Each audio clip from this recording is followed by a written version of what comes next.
due to so many wells being drilled, I believe. But it could be just something else redirected the water. This is a really big southern magnolia. This is a true wild magnolia. It has the large leaves and the large flowers on it. And these weren't planted here. These are wild grown. And now we're coming back up out of that bottom. And this is just some more natural forest area we leave just to be wild. And we let it grow. We don't manage it at all. It takes care of itself. We just keep a trail open walking through it. There's some more magnolias there. They're pretty trees, especially when they're blooming. They get big, big white flowers on them. And these wild magnolias get a much bigger flower than the garden variety that you buy at the landscape store or at Walmart. This is a completely different variety of magnolia. It's non-hybridized. And the flowers are edible. A lot of places use them in salads. This trail is getting really overgrown, but I kind of like it like this. It doesn't look so well worn. And here we have magnolias again. And these are some of the magnolias that you saw when we were on our way in.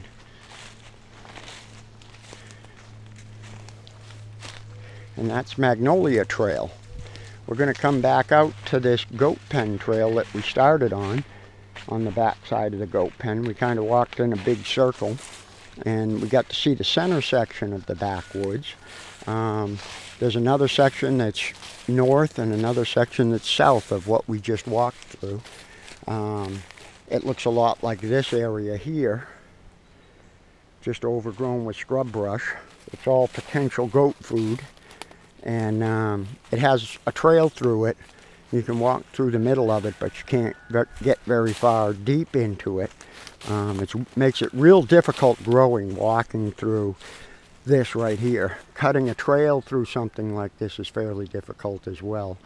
You have to hand cut and then go through and with maybe a chainsaw or something bigger and cut some more of the stuff, and then maybe you can get a tractor through. But as it stands, a bulldozer is about the only way to do it, or a good herd of goats with a straight line fence, and they'll eat a path right through it.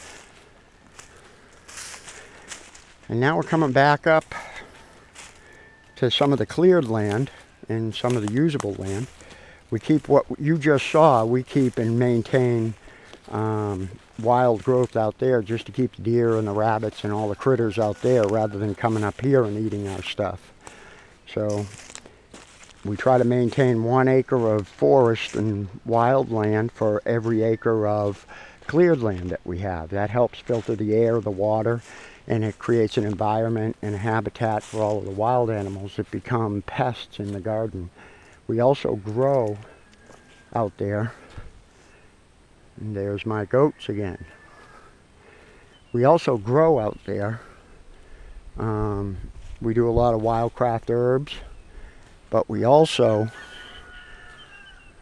grow feed plots for the rabbits and for the deer to help keep them out there and provide a source of food for them there rather than coming up here and eating.